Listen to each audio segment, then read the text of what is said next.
Clouds TV, empowering lives. Bwana Yesu asifiwe sana. Musa aliishi. Mama aliona hata vumilia kuona mtoto wake akikufa. Akachukua huyo mtoto, akampeleka mpaka kwa mto. Akamwacha kwenye mto, ndio akiuliwa, auliwe bila yeye kuona. Kumbe Mungu ana plani. Aliambia mama, beba mtoto, mimi ndio nitajichugia, huyu ni wangu. I have anointed this vessel. I have anointed this child. Tell your neighbor, I am anointed of God. Mimi nimemwagiliwa mafuta ya mbinguni. Hamtaniweza. Mwambie neighbor, hautaniweza. Hata maadui wakipanga hawawezi kuniweza, maana nimemwagiliwa mafuta. I am not an ordinary person. Mimi si mtu wa kawaida, hivyo hawataniweza. Nahitaji tu kukaa kwenye mapenzi ya Mungu, nikae kwenye mipango ya Mungu, nikae kwenye njia za Mungu, naye Mungu huyo atanilinda. Bwana Yesu asifiwe sana.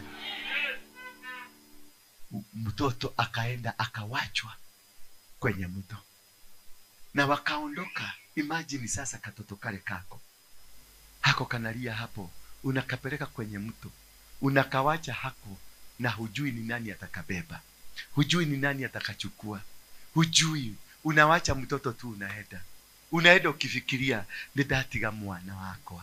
Yani imagine mama, mtoto ulikuwa unyonyese, mtoto ulikuwa kae na yeye, lakini ukakosa ule utu, ukakosa ile huruma, ukawacha mtoto pale akaenda. Kumbe Mungu ana njia za kukufanya ukose huruma. Bwana Yesu asifiwe sana.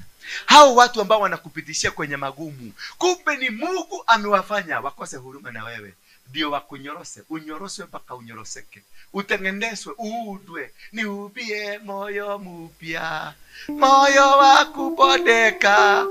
Niubie nini? Moyo mpya, moyo wa kubodeka bodeka, moyo wa kufinyagwa finyagwa. Sasa unafikiria umeitisha unifinyagwe, ufinywe. Unajua kufinyagwa ni nini? Hebu muulize neighbor, kufinyagwa ni nini? Muulize tu, muulize, amekujibu. Muulize kufinyagwa ni nini? Mwambie kufinyagwa. Mwambie kufinyagwa ni nyogo, ile nyogo, mwambie nyogo. Kuvujwa, ivujavujwe mpaka ikuwe jivu. Haleluya. Wakati mnaiba nyimbo zingine, msikue mkiiba unajiuliza unaiba kwa nini? Ukiiba hiyo wimbo, jiulize unaiba kwa nini? Niubie moyo mpya, moyo safi, moyo kunyenyekea na kubondeka. Acha tu hapo. Niubie moyo mpya, moyo safi, moyo wa kunyenyekea, moyo wa kubondeka ovyo ovyo. I say, unajua umeitisha nini? Umejua umeitisha nini na wewe ni mang'aa? Haleluya. Umejua unaitisha nini na wewe ni mang'aa? Wakati unaitisha moyo wa kubondeka, Mungu atakuja au nyenyekeze. Moyo wa kunyenyekea, baka unyenyekee, utapelekwa baka unyenyekee. Ukiona mtu akipita akikohoa unasema yes sir, na hajaongea na wewe. Kunyenyekezwa, maana you asked for it. When you want God to use you, you must be humbled. Muulize mwenzako, ushai kupelekwa chini vizuri? Muulize, tumwangalie tu kwa macho. Umewahi kupelekwa chini vizuri? Umewahi kushughulikiwa na Mungu? Muulize, umewahi kushughulikiwa na Mungu? Ole wahuta hutio, ole wahuta muongea na kenyeri, ole wahuta hutio kinya okaigwa ni wahuteka. Bwana Yesu asifiwe sana. Unaweza kuhutio. Mimi nilihutio. Aya. Mimi nilifinywa. Bwana Yesu asifiwe sana. But when God is fingering you, when God is modeling you, it is because he want to make you a better vessel. Bwana Yesu asifiwe sana. Mimi sikudhani hata siku moja ningehubiri mambo ya Yesu. Nilikuwa ita Yesu ni mtoto ya maraya. Ndogaye Yesu nekana nekehekia mu maraya. Nekemoishikia bao. That is what I used to call Jesus. I never thought one day I would microphone today, praise Jesus. I never thought. Because ilikuwa pale dhai pale Kariako. Mnakumbuka pale Kariako kwenye roundabout? Wangapi waliwahi kunikuta hapo Kariako nikihubiri dhai nyoba ito. Watu nasema dhai. Yeje tagodura. Nake Ndura ni Waruinge. Nake Waruinge ni Wanjoroge. Nake Njoroge ni Wang'ania. Mbaga githiugo maikurukite mariko minyomo. Na hau ndakinya hau ndionaga broka, nyonaga mwene nyaga. Sasa broka ni nani? Broka ni Yesu. Bwana Yesu asifiwe sana. Haleluya. Sasa mimi siku hizi nahubiri broka. Haleluya. Utahubiri broka hiyo. Sasa nahubiri hiyo broka. Nasema yeye ndiye atanipeleka mbinguni. Yeye ndiye amenipatia connection ya mbinguni. Maana nilifinyangwa, nilipelekwa jela, nikawekwa jela, nikapelekwa hapa Nyati House. Wewe. Mnajua Nyati House? Hiyo siku sitakaki kuikumbuka sana. Sijui kwa nini imekuja. Sitakaki kuikumbuka. Haikuagi mzuri. Nyati House. Tulikutana na watu wanaitwa Wajakoya. Wajakoya alikuwa Nyati House. Na ule alikuwa gavana wa Ebu wa Bora, alikuwa Nyati House. Na huyu Rigiji alikuwa Nyati House. Now you can imagine the face of Rigiji looking at you. Anakuambia now, bring the balls. I want to deal with the balls. Alikuwa anashughulika na balls. Sasa ni ile table tennis ile, unaona ile table tennis. Ile ball ya kucheza table tennis. Sasa anakuchezesha hiyo ball. Unachezesha hiyo ball ya table tennis. Baka unaita nyanya yako, unaita mama yako, unaita guka. Anakwambia ita guka huyo aguka. Baka unakumbuka. In the wild, katika ulimwengu wa kiroho, wanakupeleka kwenye ulimwengu wa kiroho baka unajua guka anaitwaje, unamtaja. Now you can imagine. Na huyo Rigiji, Mungu amemubariki ndiye anaenda kukuwa rais wetu. Haidhuru. Bwana Yesu asifiwe sana. So, ndio nakwambia there is a path. Mwambie mwenzako there is a path. And hii path lazima tuipitie. Lazima tupitie kwenye hii path. And this path will make you become the product of God. Maybe uli hang on somebody. And this is what that is happening. Maybe ulitembea na mtu. Na ulitembea na mtu kama huyu ambaye ni pastor. Mimi nikafikiria ni pastor, ni mtu ya Mungu. Lakini kumbe hakukuwa mtu wa Mungu. Alikuwa destiny killer. Alikuwa mtu wa kuiba nyota. Kuna watu mnatembeaga na wao. Just one day nyota yako inapotea. Just one day maisha yako inaanza kunose dive. Because of that one day that you met that person. It's very important. Before you make the decision to walk with this person, just understand these people. Who are they? Ametoka wapi? Ujue you are unique. You are unique. You are not like me. I am not like you. Mimi hatufanani. Ndio unaona tunaendaka tunachokujua nini? Kidole. Maana kidole yangu haifanani yako. Macho hii unaona hii kitu ya black haifanani ya mtu mwingine dunia mzima. I am on the original. Mimi niko hapa duniani peke yangu. Na joto yangu niko nayo peke yangu. Nikienda kupelebea na mama kama huyu, eti nimeona kimutu kia kuniweka kitaninyonya. Bwana Yesu asifiwe sana. Na ndio nakuta watu wengi tumepoteza nyota zetu. Watu wengi hapa tumebarikiwa. Watu wengi hapa tumefanikiwa. Watu wengi hapa tuko na vitu vikubwa. Lakini because of lack of confidence, lack of understanding yourself, bila haujielewi, haujijui, ndio kwa maana unafanya vitu unavyofanya. Ndio kwa maana unatembea na watu ambao unatembea. Na ukiona yule mtu mnatembea ni nyoka, fukuza yeye kama nyoka. Usimfukuze kama chura. Unajua chura itaruka hivi. Nyoka kama ni nyoka, fukuza kama nini? Nyoka. Na ukiona mtu ni chura, fukuza yeye kama chura. Usiogope. Hello. Usiogope kupoteza mtu.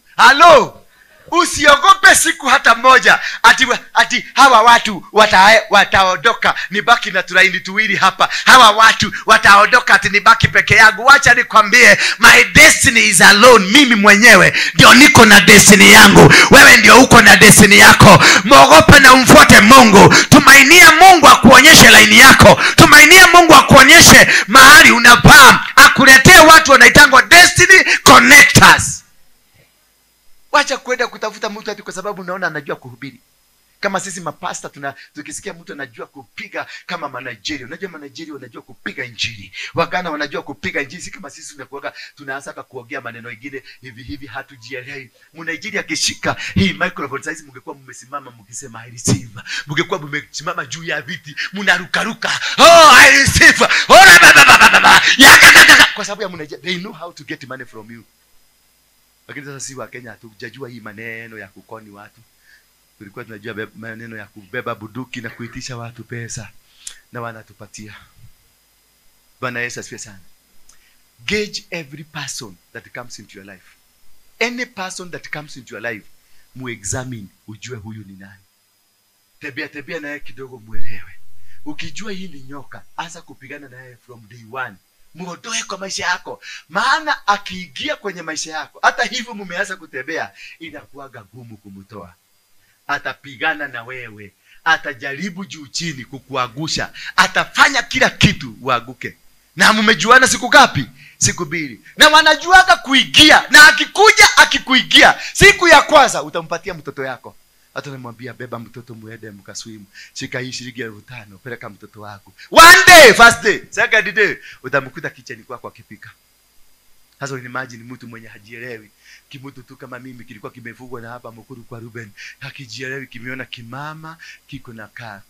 Kuna vimama vinakuaga na ima na kifuguo ya gari, amehangi hivi, anamwambia kijana, unataka kukula nini? Kijana Bwana Yesu asifiwe sana. Wamama wa halia, kijana, unataka what do you feel like eating? Anamwambia nataka kukula nini? Ama unipeleke pale nikule pork ribs. Anaenda unakula pork ribs because you have never seen this life.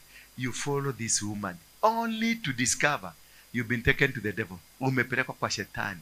Wengine hapa unakuta unaonana kimwanaume kiko na Range Rover, kinaendesha Range Rover ati kwa sababu ukiwa na 20 wasichana wa 20 to 25 ndio wanasemaga mimi nataka mtu anaendesha gari, mtu ako na nyumba na mtu ako na kazi mzuri, who can maintain me. Akifika 25 hana mtu, ana drop kitu kimoja, ana drop Range Rover, anasema the person driving a Toyota, nice Toyota car, I won't mind. Na anahama ruda, anateremka, anaenda wapi? Hapa Buruburu. Akifika 35 ndio anasema I am praying, I'm trusting God for a husband. Akifika 35 to 40, oh Jehovah come, it is my season. Oh my God, it is my season. I am tired of waiting. Kumbe ni kuchapa, amechapa na miaka imemuondoka. Ndio anasema I am tired of waiting because alishirikiana na watu walioiba nyota yake. You are supposed to be married in your time. You are supposed to be blessed in your time. You are supposed to be anointed in your time. You are supposed to become a king in your time, not in somebody's time, because God is a God of season and a God of time. Bwana Yesu asifiwe sana. And in the season of God, you are going to be blessed. In the season and the time of God, you are going to receive that which is yours. In the season and time of God, you are going to be calm. You are going to be elevated. You are going to be grow. Yani utainuka, utabarikiwa katika wakati wako na wakati wa Mungu. You can never be lifted up outside the plans of God. You can never become outside the plan of God.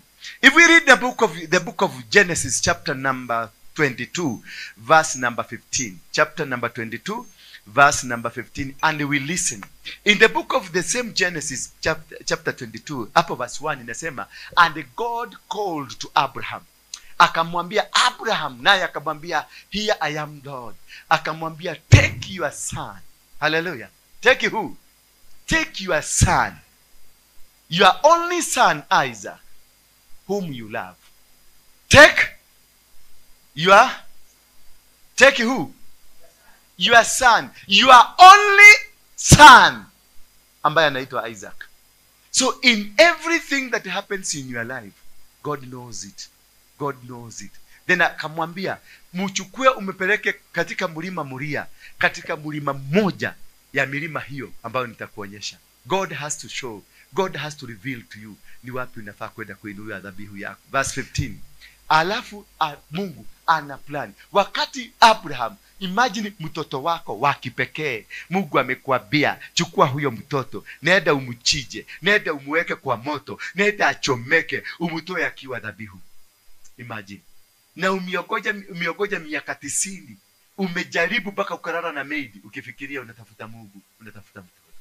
Alafu huyo mtoto wakati amepatikana, naambiwa na yule Mungu mwenye alikwambia utabarikiwa na kizazi chako kitabarikiwa. Yule mtoto ambaye anafaa kuleta kizazi, Mungu anakuitisha. Anakuambia mpeleke kwa mlima pale ukamchije.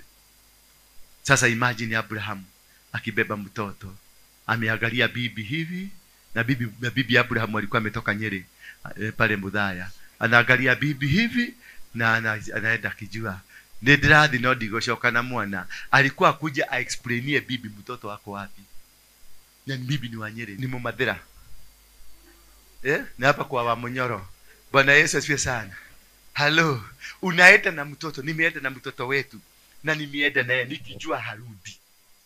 Ninaenda na mtoto yule wetu nikijua huyu mtoto harudi. Sasa niambie, in my mind, calculation si kupeleka, calculation ni kurudi. Nitarudi kusema nini? That is the biggest test that God is passing you through. The challenges that you are facing because God wants to lift you up. God wants to bless you. God wants to anoint you. God wants to make you a different person altogether. Inasema, and the angel of Jehovah called unto Abraham. Baada ya Abraham kwenda na kupeleka mtoto kwa mlima, akienda kuchinja. Akienda kuchinja. Kwa hivyo kunahitajika ukuwe na imani, kunahitajika ukuwe na trust Mungu, kunahitajika unakuwa unajua kweli huyu Mungu ambaye alinipatia ako na uwezo wa kufanya jambo lingine. Abraham akapandisha kule mlima ni mtoto. Mtoto akamuuliza, ninaona kuni, ninaona kisu, ninaona moto. Busi iko wapi? Hallelujah. Na Abraham akamwambia, God shall provide. Mungu atajitolea sadaka yake. Mungu atajiletea. Kwa hivyo tuacha kubabatika, wacha kuogopa, wacha kufadhaika. Mungu ako na solution yako. Mungu ako na mpango. Abraham alimwambia mtoto, Mungu atalete sadaka. Mungu atatoa sadaka. Mungu ako na mpango. Kazi hiyo umekosa inaenda kupatikana. Ndoa hiyo imekosekana inaenda kupatikana. Pesa hiyo imekosekana inaenda kupatikana. Maana Mungu anajua iko mahali gani. Mungu anajua mahali iko. God knows where it is. Kambia Joshua, do not be afraid, no be dismayed. Usiogope wala usifadhaike. Mimi niko na wewe. Naenda kukupatia nchi iliyo na makabila makubwa, nchi iliyo na mataifa makubwa 7 walio na nguvu kukuliko, lakini utawakalia, utapigana na wao, utawamaliza, utawaangamiza. Baada ya hiyo Abraham kufanya hivyo vyote, kumbe Mungu alikuwa anajaribu huyu mtu. Kumbe hiyo maneno unapitia sasa ni majaribu tu, Mungu anakutest. God is just testing you. Si hajakuua, hakuui, hajakuacha na hakuachi, bado niko kutest ya kutest. Ukoroini ucio. Hallelujah. Ria mashaka ndoro bosaya.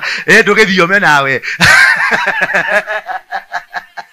Kumbe Mungu ako na mpango. Alikuwa anamjaribu kuona kama huyu jamaa anataka kwenda kumbariki. Ni vipi, ni kitu gani anaweza kunizuia? Bwana Yesu asifiwe sana. Kumbe Mungu anataka kukubariki. Anataka kujua ya kwamba yeye, mimi naenda kukupatia. Mimi naenda kukufanya baba wa taifa. Mimi naenda kukufanya mtu mkubwa. Wewe nikikuitisha vitu zako unaweza ninyima? Maana wengi wetu tumeanguka hiyo mtihani hapa. Mungu alikwambia wakati alikupatia ile 100,000 na ilikuwa ni hiyo, na kuna kaproti ulikuwa ende ulipe 100,000, kisha Mungu akakwambia peleka kwa Apostle Waruinge hiyo akanunue viti. Ukaanza kuambia Mungu, nakumbuka niko na kaproti ninataka kulipa hapa chini, na nilikuwa nimesugumu sana mwenyewe. Bwana Yesu asifiwe sana. Kumbe Mungu alikuwa anataka kukupatia milioni 10, lakini anataka kujua mimi nimekupatia, mimi unaweza kunipatia nini? Kumbe hiyo ndio imefanya saa hii unateseka. Kumbe saa hii you are struggling because ulikataa. God wanted to see, yes, I want to give you shamba ya eka 10. Nataka kukupatia kitu kikubwa. Nataka kukupatia kilimo kikubwa. What can you deny me? wewe mwenyewe nikikuitisha hii unaweza kunipatia. Sasa watu wengi hapa tunasaga argument na Mungu, tunaambia Mungu nakumbuka hii kaploti ndio peke yake niko nayo. Hii kaploti sasa najua nikinunua nilistruggle sana kununua.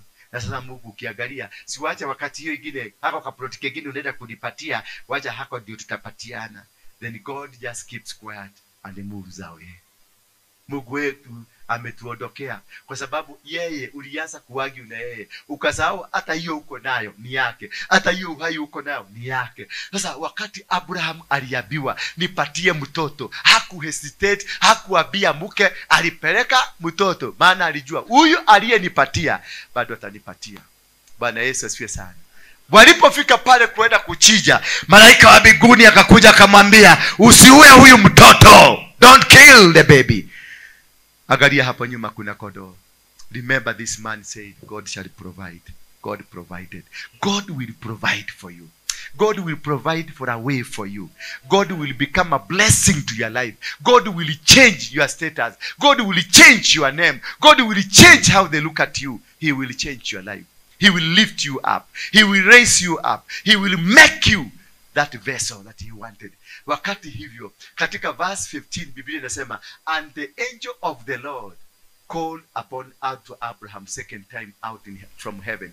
Akamwambia, verse 16, akamuita the same angel a second time. Sasa akakuja yule aliyemwambia angalia hapo nyuma kuna kondoo, the same angel akakuja, the same angel mwenye amekuwa akikuchunga katika hiyo hali huko, the same angel ambaye alitumwa angalia maslahi yako, the same angel ambaye alikuja akakwambia tulia tu wakati walikuweka chini, wakati walipigana na wewe, wakati walikuinukia, the same angel mwenye amekuwa akikulinda, the same angel mwenye aliangalia maisha yako. He is planning to call you once again. He is planning now with a different message. Hakuji kukuambia leta mtoto, anakuja kukwambia story nyingine. And he said, by myself have I sworn, by myself, that there is, kuna kitu unafanyanga mpaka Mungu mwenyewe anashuka akasema by myself. Bwana Yesu asifiwe sana. Maana wakati walikuja wakuweka kejeli, walitaka kukusukumia roho yako ikasirike ufanye kitu baya, ndio waende wakasema, wakupeleke mashtaka kule, wakasema si umeona Mungu huyu mtu tulikwambia si mtu mzuri, huyu mtu tulikwambia hana si mtu hana patient, hana huruma, angalia venye amefanya. Kumbe they were looking for an accusation. Tell your neighbor, usikubalishe shetani apate accusation.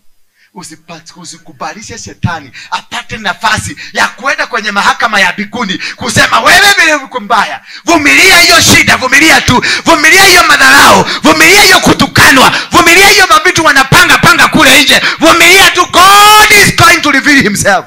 Huyu Mungu atatokelezea, huyu Mungu atasimama, huyu Mungu atakuja na atakupigania. Bwana Yesu asifiwe sana.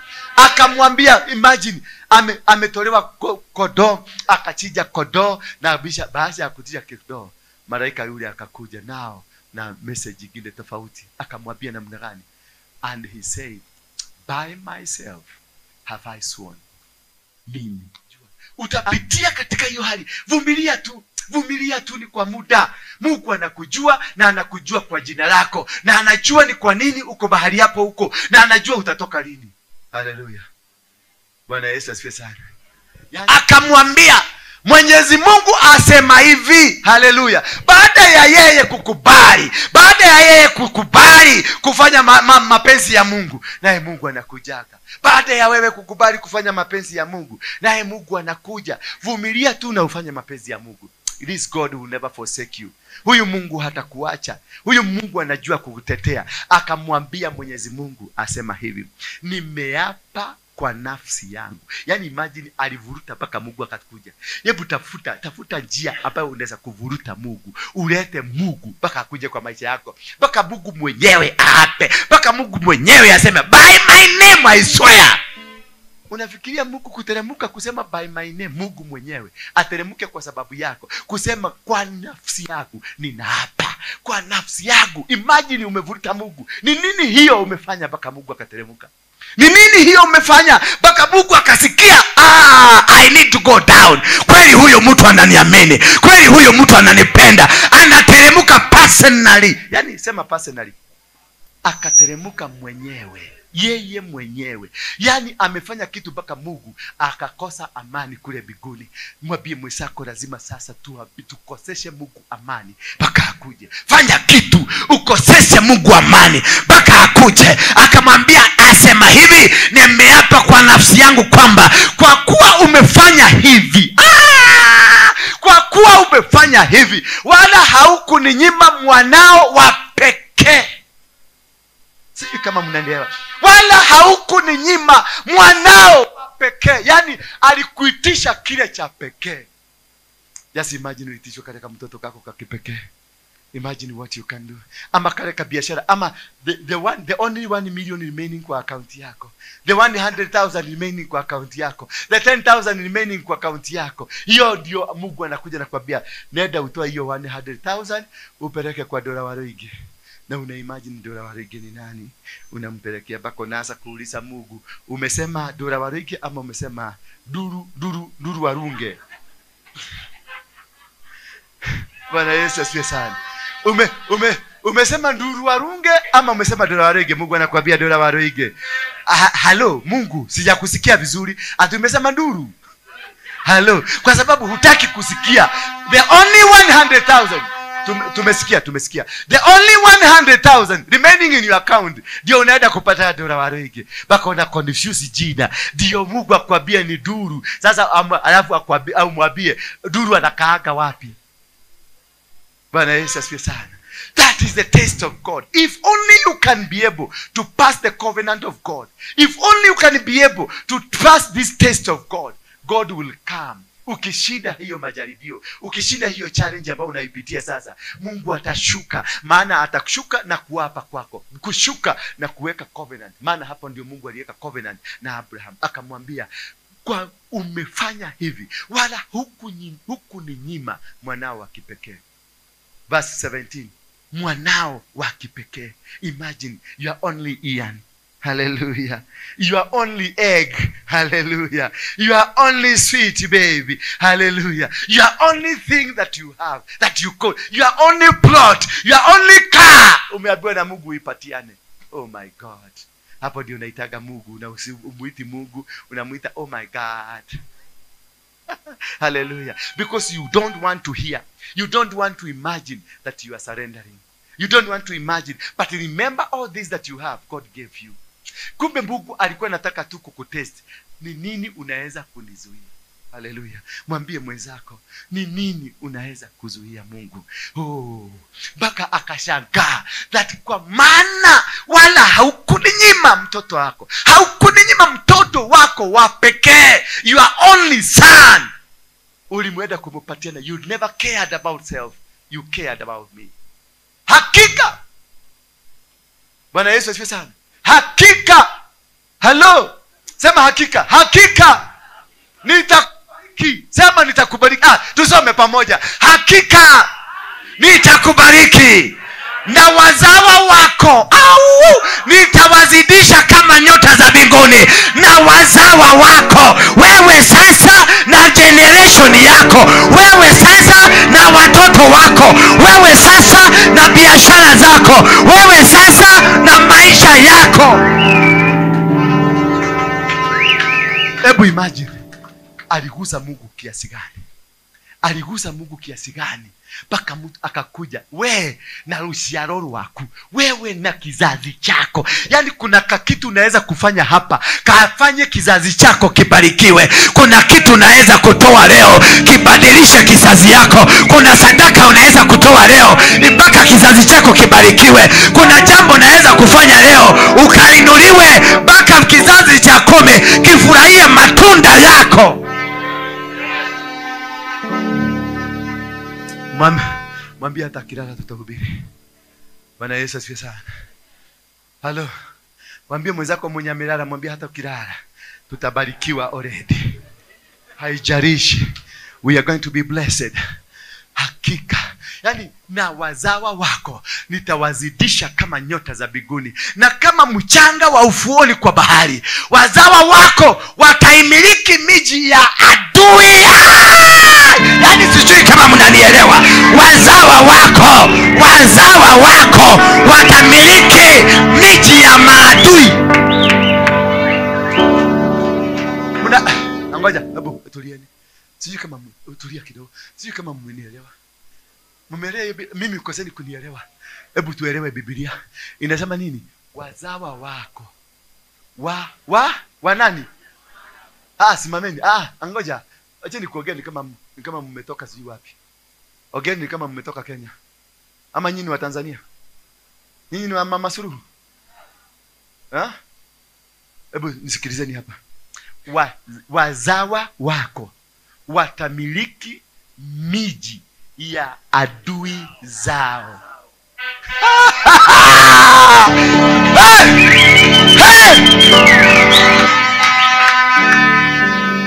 You have no cause to worry of that enemy.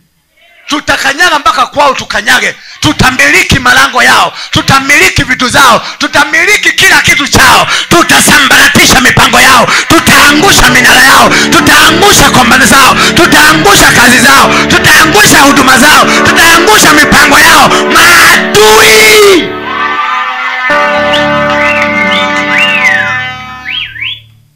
Yani tumepatiwa mamlaka kwa sababu ya kitendo kilitendo na Abrahamu. Sisi ni wana wa Abrahamu. Tumepatiwa, tuko na mamlaka. Yani maadui, hako kamutu kana kusema kule nje, hako kamutu kana pigana na wewe, hako kanyangalika kana sema maneno, hako kagunia katakataka kana kunyamba ovyo. Utamiliki, utakamiliki, utakakanyaga. Wao walisema utashindwa, utawakanyaga.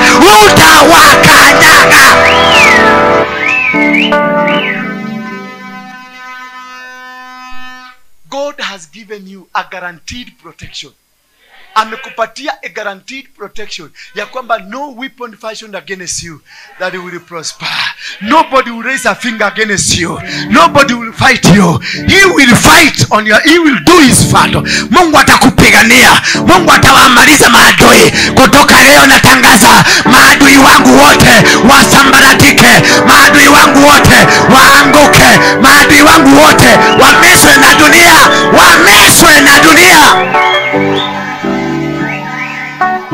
Maadui wako wote utawaona wakimezwa na dunia. Watamezwa na dunia. Wapatie muda tu. Wapatie. Maana ni kwa nini? Niko na maagano na Mungu. I am in the covenant of God. No weapon fashioned against me. No powers of darkness can reign against me.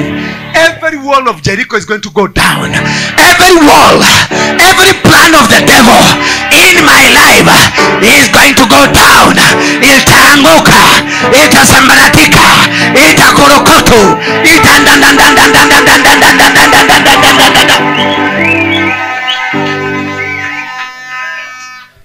Nikimwona kalimu eginya gatano go ya jaba. Nobody, sema nobody can shake me. Mwambie mwenzako nobody can shake me. I am a child of covenant. The covenant that God covenanted with Abraham will never allow any enemy to rise against you. That every weapon fashioned against you will come to null and void.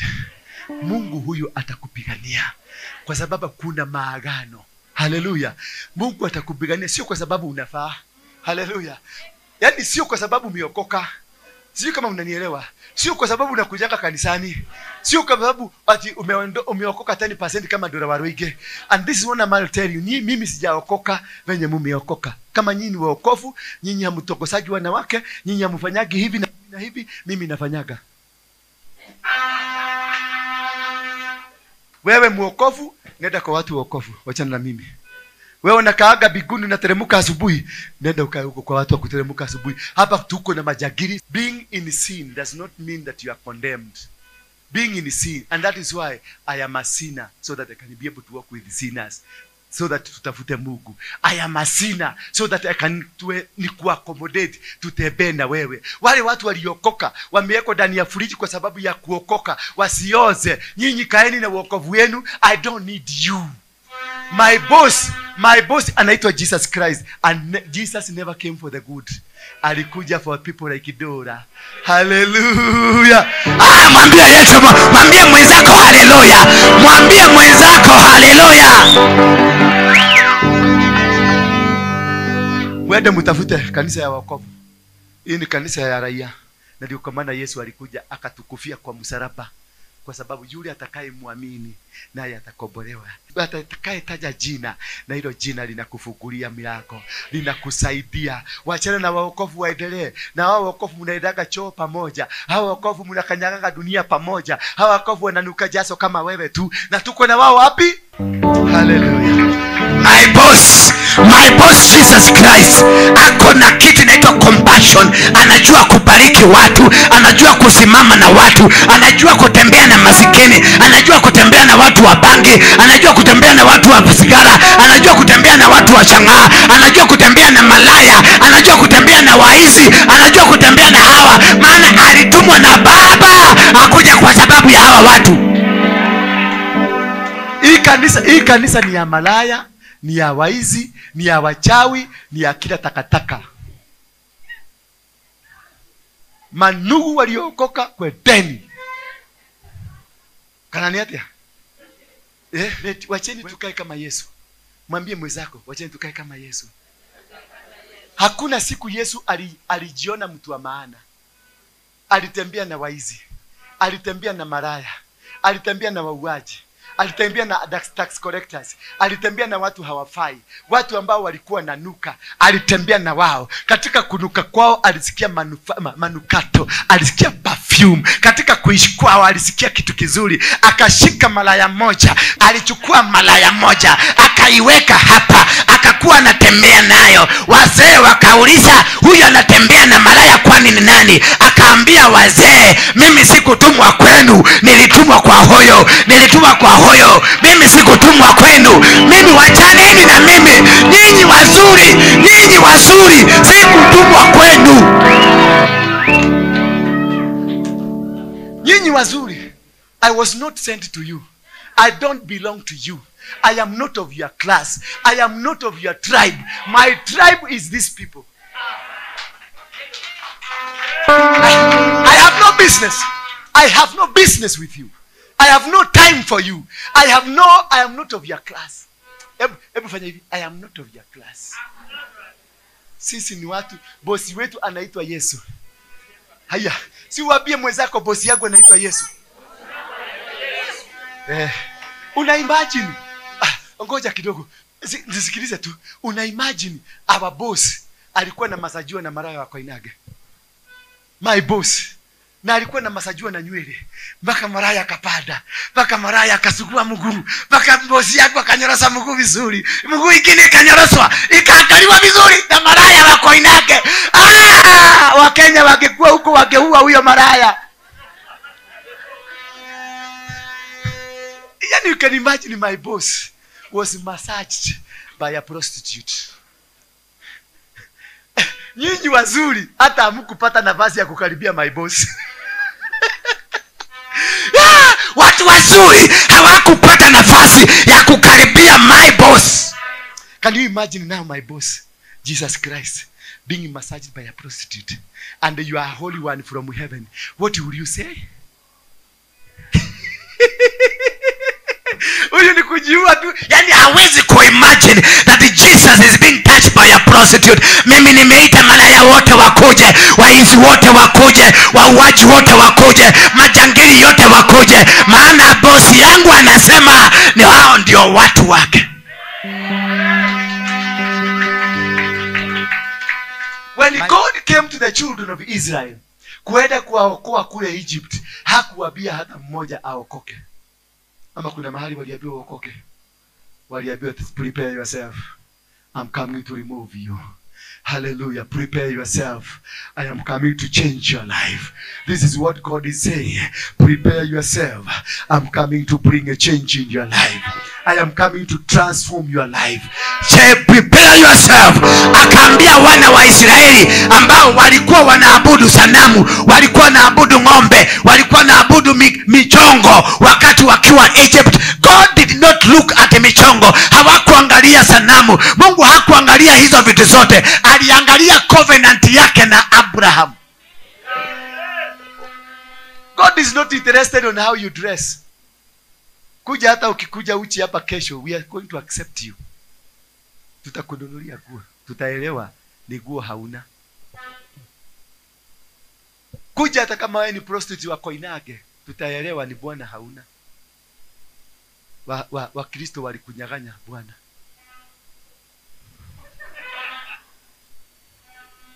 Bwana Yesu asifiwe sana.